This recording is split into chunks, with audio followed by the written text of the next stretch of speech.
Foresight es diseñar el mañana, y eso comienza desde hoy. Bienvenidos a Forecast, el mejor podcast inmobiliario de habla hispana. ¿Qué tal, familia y amigos de 4S? Bienvenidos a un nuevo capítulo de Forecast, nuestro podcast aquí en 4S Real Estate. Para los que no me conocen, mi nombre es Jorge Weigen, yo soy el director del Departamento de Gerencia Comercial aquí dentro de 4S. Y el día de hoy nos acompaña mi compañero y amigo Juan Pablo Avaroa. Juan Pablo, bienvenido a la cabina. Vamos a hablar de varias cosas el día de hoy. Platicaremos un poquito de herramientas de venta, equipos comerciales, experiencias de compra, entre otras cosas. Pero antes de iniciar, Juan Pablo, me gustaría partir con quién es Juan Pablo. Platícanos un poquito de ti, de tu experiencia, de dónde vienes, cómo es que estás aquí el día de hoy con nosotros. Bueno, Jorge, muchas gracias por invitarme. Muy contento de estar aquí. Sí, te platico un poquito de mí. Mira, yo soy de aquí en Monterrey. Estudié Administración de Empresas en el TEC.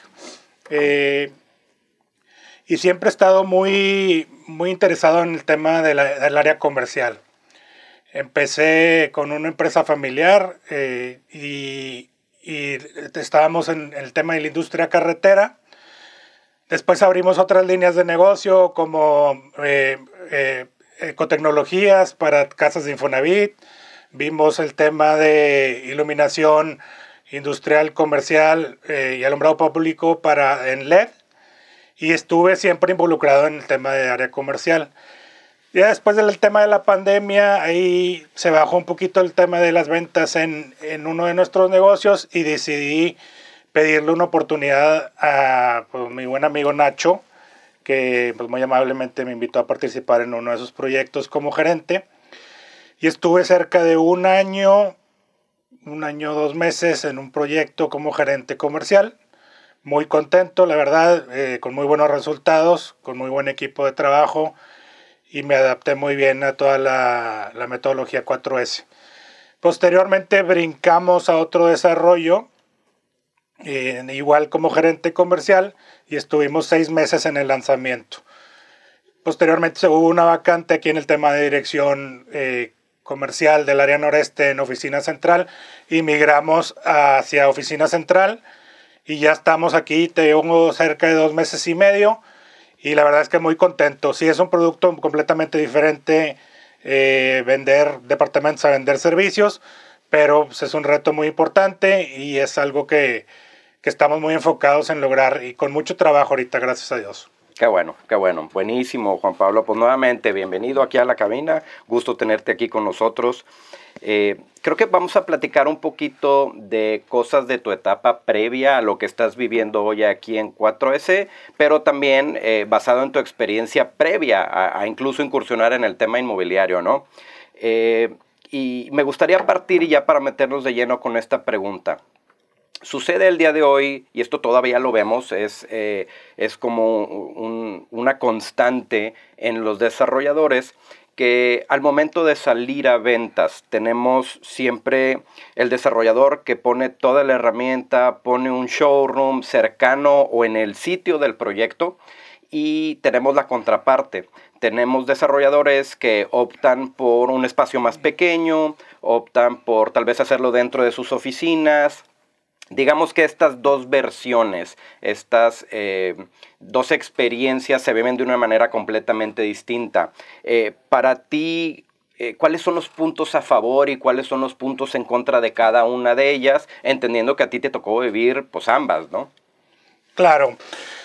Pues mira, como en todo, obviamente haces una cartita a Santa Claus y el ideal para mí es tener un showroom con departamento muestra, con herramientas, bien robusto, pero pues como sabes, obviamente pues uno es el paso 1 y uno es el paso 2. Cuando vas iniciando y empiezas con el Friends and Family, a lo mejor los tiempos y el presupuesto no te da para el tema de tener ya el showroom, o a lo mejor la obra todavía no arranca, todavía no tienes permisos y no puedes tener el showroom en obra, pero lo puedes poner en la oficina del desarrollador.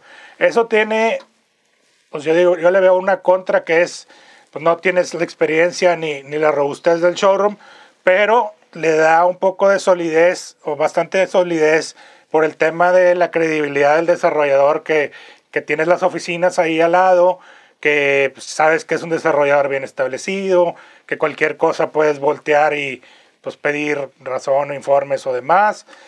Todo ese tipo de cosas yo creo que le da solidez. Obviamente me tocó del otro lado de la moneda y también tuvimos mucho éxito en el tema de tener en la oficina del desarrollador, porque era un buen producto, como en precio, como en las distribuciones y demás. Me tocó vivir el otro lado de la moneda, ya con un showroom ya más establecido. De hecho, me tocaron 2 etapas en el primer proyecto. Me tocó la etapa de un showroom bien hecho, pero estaba enfrente de la obra. Después de unos 6 meses, ya migramos adentro de la obra, y la verdad es que el tema del look and feel, ya estar dentro de la obra, ya ver la obra avanzando encima de ti, ya ver los muros, ya ver cómo van avanzando las losas, eso le genera mucha certeza al cliente. Entonces eso yo lo veo como un plus que a lo mejor no es tan fácil medir, pero ayuda muchísimo para el tema de la confianza a la hora de cerrar, a la hora de que incluso te compren otro departamento. Entonces yo creo que esas yo las veo como las dos diferentes vertientes. A lo mejor una es parte 1 del proceso, mientras vas a migrar a la parte 2 y a tener el showroom en obra. Las dos son buenas, pero obviamente pues, la mejor opción y lo ideal sería pues, tener el showroom ya en obra, ya con depa muestra, porque también me tocó, pues a lo mejor en un porcentaje mínimo, pero llegaba gente a la oficina del desarrollador y decía, no, si no tienes depa muestra, yo me retiro, ¿no? Claro, entonces, claro.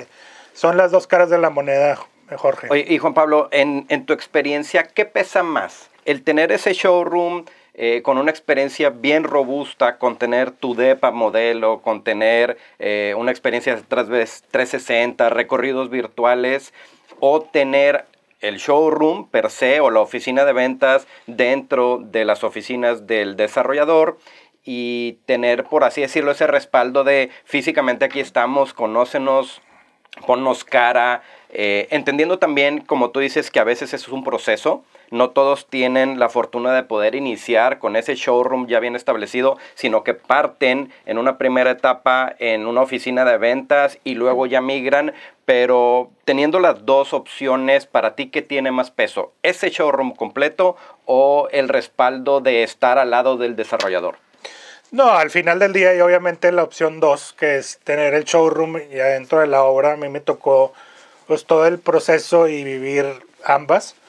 Y sí es o sea, el entrar a la obra, el estacionarte en el sótano, y todo ese tipo de cosas, obviamente la experiencia de compra y todo eso, tener una maqueta, la experiencia, como dices, 360, el recorrido virtual, todo ese tipo de cosas sí ahí facilitan muchísimo la venta. No te digo que la primera opción sea mala, pero a mi gusto, entonces, si me das a escoger, yo escogería la segunda opción. Bien, claro. Ahora, sin demeritar ninguna de ambas opciones, ¿qué podemos hacer? ¿Cómo podemos adaptar el proceso comercial cuando existen ciertas limitantes en las herramientas de venta? Ok, como dices, normalmente nosotros hacemos un análisis y hacemos un proceso para el lanzamiento comercial, en el cual pues hacemos como un checklist de las herramientas que necesitamos. Obviamente pues no en todas se nos dan todas y hay que hacer lo mejor posible con el material que tenemos, ¿no? Ahí yo creo que son varios aspectos que podemos hacer. Yo creo que, pues, que los vendedores tengan una buena presencia, tener buena atención al cliente, conocer muy bien al producto y a la competencia. Como decías anteriormente, tener una experiencia de compra buena, con que llegues, que te ofrezcan un vasito con agua, que te guíen, que siempre tengan el mismo recorrido, que te platiquen un poquito del desarrollador, luego el producto, luego que te vayan sentando al tema de cotizar, y el tema del perfil. En el Inter vas haciendo un perfilamiento para saber qué tipo de producto es el que están buscando, que si eres casado, que si eres soltero, que si tienes hijos o no tienes hijos, que si lo quieres para invertir o para usar, porque vas a ser usuario. Entonces, en base a eso, tú vas guiando y la verdad es que te va a dar una sensación que al final del día los clientes te lo agradecen. Entonces, o sea, si te diferencias de alguna manera, eso el cliente te lo va a agradecer. Bien. Oye, Juan Pablo, hablando un poquito de un tema que ya pareciera repetitivo y ya lo hemos escuchado por parte de nosotros y por parte de los mismos desarrolladores, pero poco a poco ha ido disminuyendo, se mantiene, pero sigue. Platiquemos un poquito del COVID y del COVID específicamente en cómo crees tú que afectó en el comportamiento del comprador todo este tema del COVID-19. Entendiendo también que sabemos que hubo un proceso de adaptación del otro lado, del lado del vendedor, de digitalizarse, de estar al día en todas estas nuevas herramientas que surgieron, justamente para poder satisfacer esa necesidad que encontramos en los compradores, ¿no? De querer correr procesos prácticamente 90% sin haber tenido un contacto con un asesor, prácticamente al momento de lograr una separación. ¿Cómo crees tú que en el comportamiento del comprador el COVID haya afectado? ¿De manera positiva, de una manera negativa? ¿Cómo lo describirías? Pues yo creo que en un principio sí fue un freno de mano. Un par de meses, 3 meses fue un freno de mano y ahí como que pues no sabían qué hacer con el dinero por el tema de la incertidumbre, entonces lo retuvieron. Después de esos meses, yo creo que al final del día nos dimos cuenta que la vida continúa, que nos íbamos a tender a adaptar a esta nueva forma de vida. Y de por sí, desde antes de la pandemia, ya el tema digital ya estaba tomando cada vez un auge más grande. Después de la pandemia, como que todo el tema de los Zooms, los recorridos digitales, como que ya no se presentaban mucho al tema de los showrooms por el tema de las restricciones que había. Incluso no los podías abrir todos los días y todo ese tema. Entonces, tuvimos que migrar hacia el tema digital, un poquito más robustecer, todo el tema de las redes sociales, meter más feeds. Y lo que dices también es cierto. De hecho, en uno de los proyectos me tocó que metieron, también 4S hizo el tema de todo el tema digital, el tema de la página web con Pick and Choose. Te aparecía ahí el plano del edificio y veías con unos colores los departamentos que estaban ocupados y los que estaban disponibles, el metraje, el precio, ahí mismo podías poner una corrida financiera y ahí nos tocó impresionantemente que, como dices, que gente se paraba sin tener un contacto formal o haber visitado la obra y ya después, ya a la hora de formalizar, obviamente ya requieres una firma, pero el 90-95% del proceso fue por medio digital. Entonces, pues yo creo que todos migramos hacia una nueva forma de vida, hacia adaptar más el tema digital. No te sé decir si positivamente o negativamente, pero creo que todos nos adaptamos y los clientes lo tomaron muy bien. Este tema también, hasta incluso en el tema, haciendo un símil, el tema de la industria automotriz, ahí te metes en un carro, por ejemplo, Nissan. Claro. Vas escogiendo el modelo, si asientos de piel o de tela. El color, el equipamiento. Exactamente. Lo vas armando y ya al final te manda tu cotización y ya lo compras. Entonces, todas las industrias estamos migrando hacia eso. Y la verdad es que fuimos pioneros en tema de muchas cosas y el que pega primero pega 2 veces. Entonces, ¿tú crees que los clientes vieron con buenos ojos esta parte, ¿no? Este proceso todavía más digitalizado, enfocado también en su momento en darte esa seguridad, ¿no? En no necesariamente pedirte esa visita física para poder seguir avanzando, para poder separar, para ver el contrato, sino que lo manejamos muy a tus preferencias, ¿no? Hay mucha gente que sí decidió aislarse completamente, específicamente los primeros meses de COVID. Creo que poco a poco esto se fue suavizando, ya hay una nueva normalidad. La realidad es que hoy por hoy creo que sucede lo contrario. La gente quiere ir a visitarnos, la gente quiere ser parte de ese proceso, vivir esa experiencia nuevamente dentro de los showrooms, que ahorita en un ratito más detallaremos, ¿no? Me gustaría preguntarte, pasando un poquito al tema del desarrollador, ¿cuál consideras tú que podría ser la mayor debilidad de los desarrolladores? al momento, hablando de la ejecución comercial, conceptualización del proyecto, hablando en términos generales, ¿no? Ok, mira, yo creo que pues no sé si, no es bueno generalizar, pero varios desarrolladores grandes hacen un proyecto y les va bien, por decirte algo, lo hacen en Santa Catarina y les va bien, entonces dicen, bueno, pues ya me funcionó 150 depas de 50 a 70 metros y 90 metros con estas amenidades. Se vendió como pan caliente. Entonces lo agarran y le hacen copy-paste en Country, en el centro y en Apodaca. Entonces, no necesariamente porque te va bien en un lado, te va bien en el otro. Tienes que, obviamente, muchas veces nos dicen que nosotros hacemos los estudios y muchos dicen, no, pues ya me funcionó una vez, ya con el mismo estudio. No, o sea, el estudio es específicamente para una zona y en base a eso te determinamos cómo es el match de la oferta y la demanda, si hay demanda desatendida, si la zona está muy saturada, cómo está demográficamente la zona.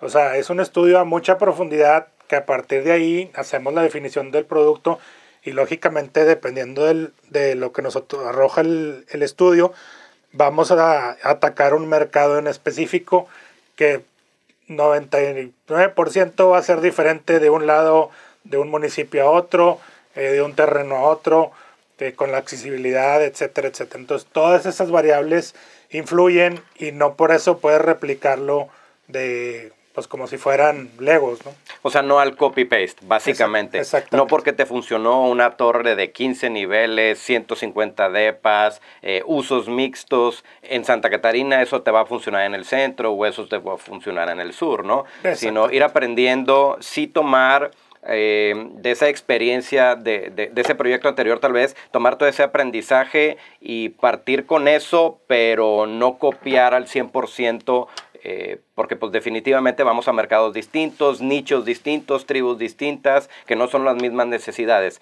Un tema también, por ejemplo, del tema de vialidad, hablando en el centro. O sea, no es lo mismo la vialidad en esta zona de la ciudad que, por ejemplo, para la zona sur, para la zona de Cumbres, para la zona de San Pedro. Hay gente que sí busca estar, por así decirlo, eliminando el tema del automóvil.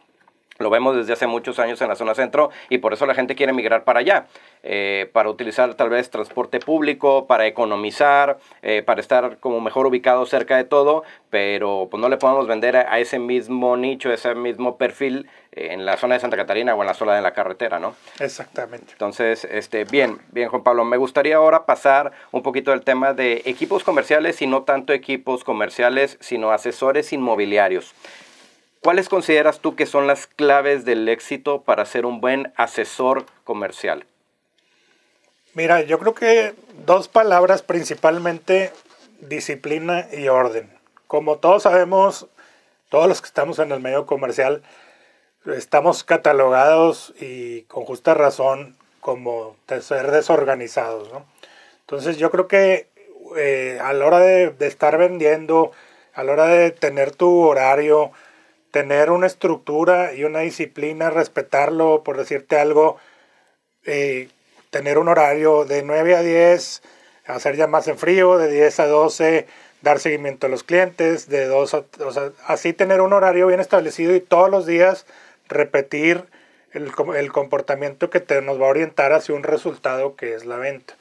Yo creo que también es importante el tener buena habilidad de perfilamiento, que también es algo que adolecen, que vemos que es un dolor constante en el tema comercial, que es saber ir guiando para ver qué es el producto que está buscando, lo que comentaba ahorita de solteros, casados, usuario, inversionista, 1, 2, 3 recámaras, familia, no familia, perros, no perros, amenidades, no amenidades, etc. Claro. Conocer muy a fondo el producto y la competencia también. Es importante porque ahí cuando van a punto de venta te preguntan hasta de qué tamaño son las paredes, cuánto miden las ventanas, etc. Y eso si no lo tienes bien memorizado, pues nos vemos medio bofos ahí a la hora de cerrar la venta. Ahí se batalla un poquito más con ese tema.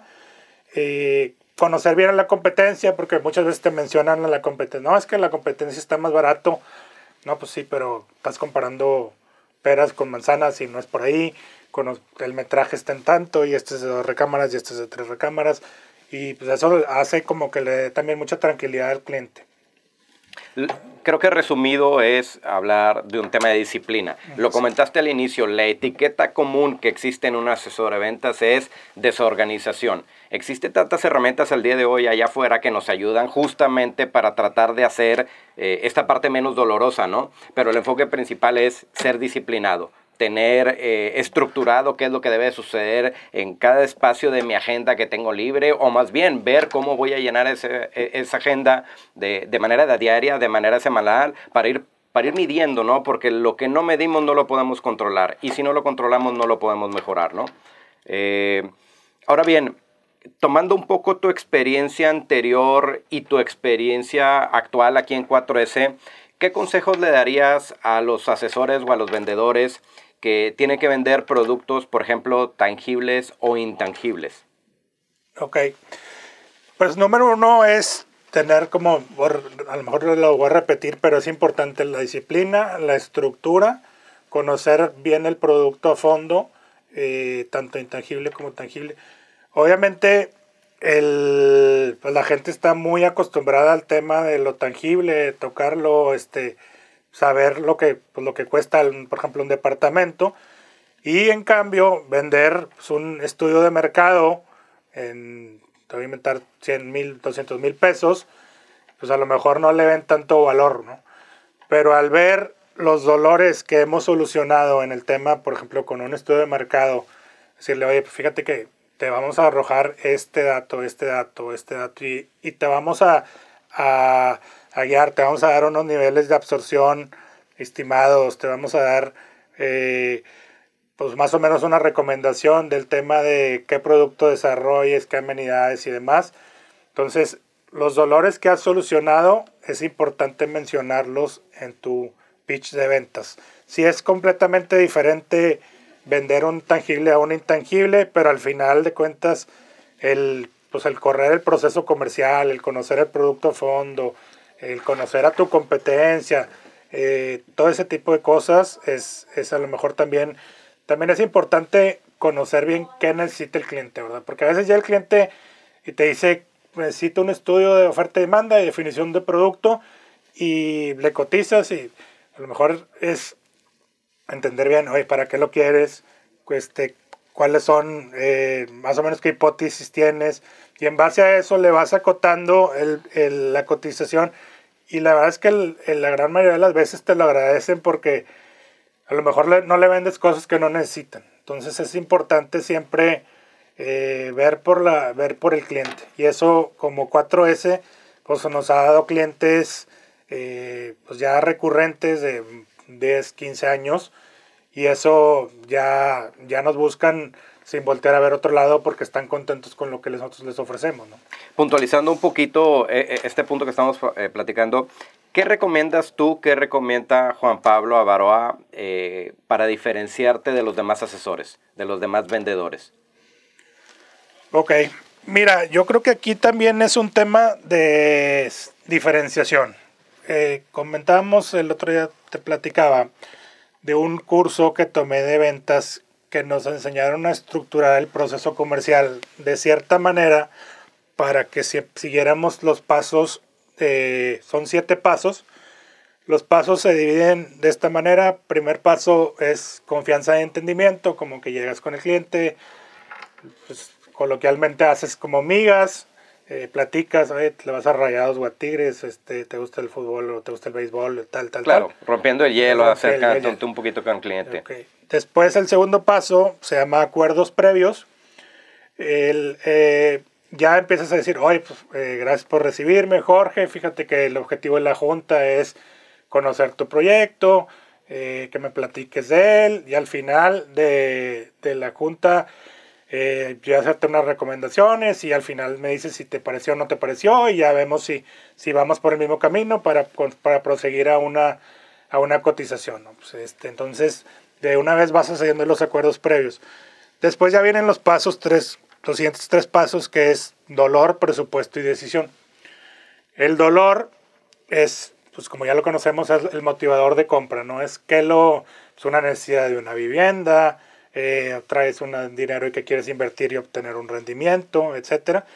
El presupuesto es saber cuánto presupuesto traes, 500,000, 1,000,000, 2,000,000, 3,000,000.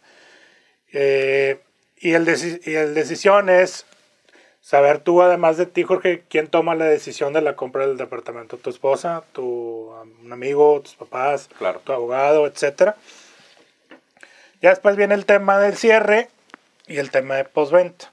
Entonces, a mí me pareció muy interesante porque desde que eran unos cursos de ventas y desde que me lo fueron a ofrecer, como que muy respetuoso con el tiempo, muy respetuoso con lo que tú quieres, yo que ofrezco, y acordamos, ir haciendo acuerdos, ir cerrando ciclos.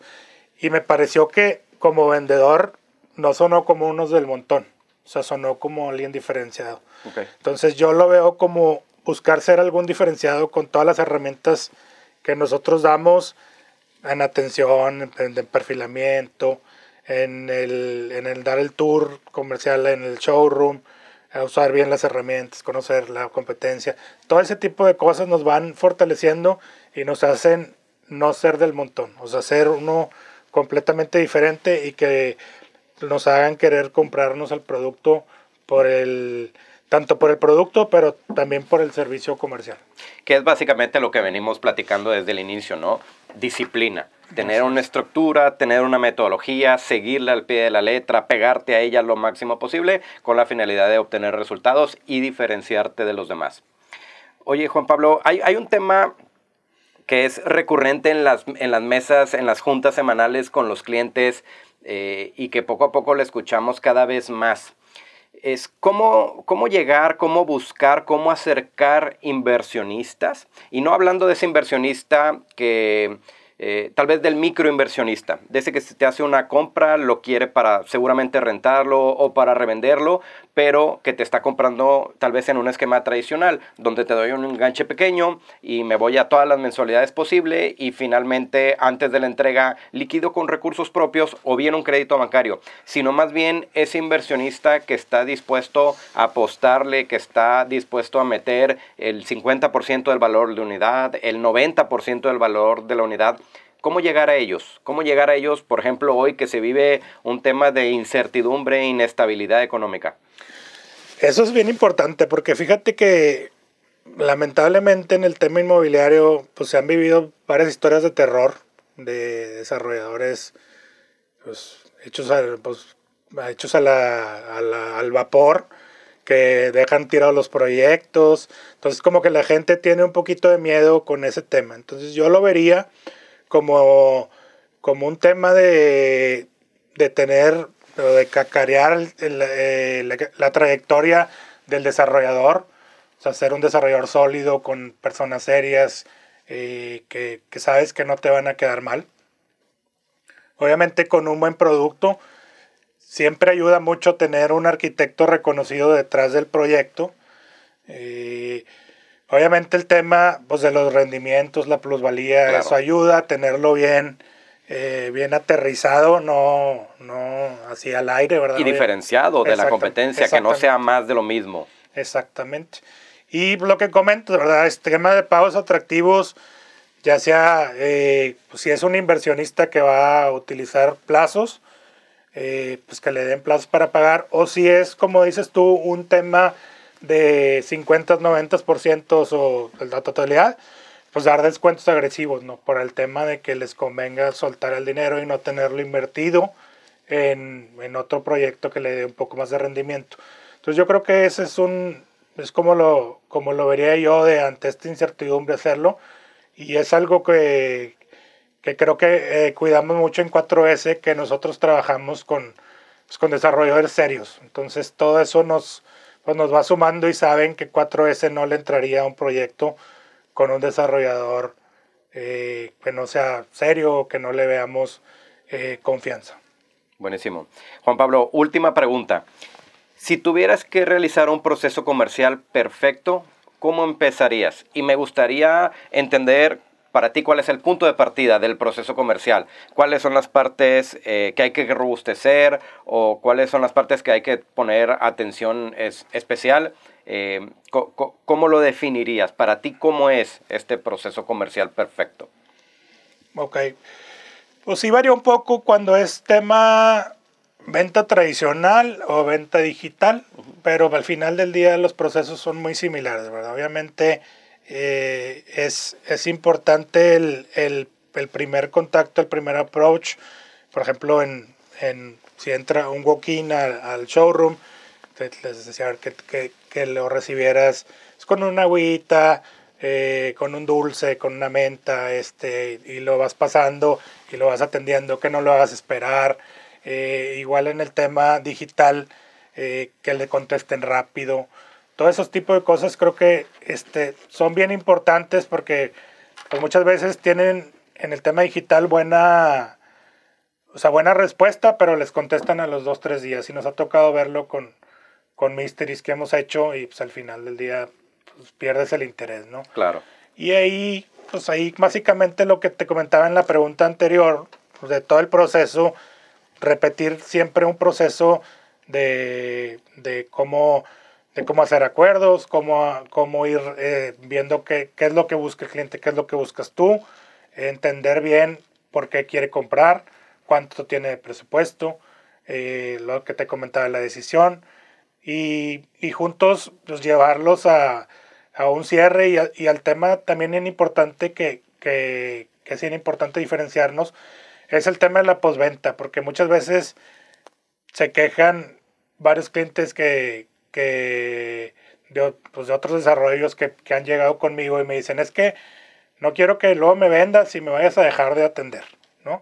Entonces es bien importante estarlo siempre dando seguimiento, mandándole mailings de que, oye, vamos en la losa 3, vamos en la losa 6, vamos en la losa 8, para que sientan confianza y se sientan atendidos y cualquier pregunta que te hagan de los pagos o de su estado de cuenta, estarlos atendiendo, contestándoles rápido. Entonces, un talón de Aquiles, ¿no? Exacto. Algo que vemos muy repetitivo, no existe una metodología de seguimiento. La gente que nos ve seguramente ya está cansado de escucharnos. Lo repetimos de manera constante. Es curioso ver cómo al día de hoy todavía vemos proyectos, vemos asesores que no tienen una estructura definida, que no tienen un proceso claro, que no siguen ciertos pasos, y eso al final de días recae en una fuga, ¿no? En una pérdida de clientes a lo largo de tu proceso. Así es. Sí, es bien importante eso. Como ahorita hay tanta competencia que si no tienes un diferenciador claro, va a ser bien difícil vender. Entonces, tienes que tener buen producto, excelente equipo de comercial, bien capacitado, etcétera. Yo creo que es bien importante tener esos diferenciadores que te saquen del montón. Buenísimo. Pues con eso damos por concluida la sesión. Gracias, Juan Pablo, por compartir cabina. Gracias por compartir tus experiencias. Amigos y familia de 4S Real Estate, gracias por acompañarnos y nos vemos en el próximo capítulo. El futuro no es aleatorio. Comienza a crearlo y diséñalo a tu forma. Esto fue Forecast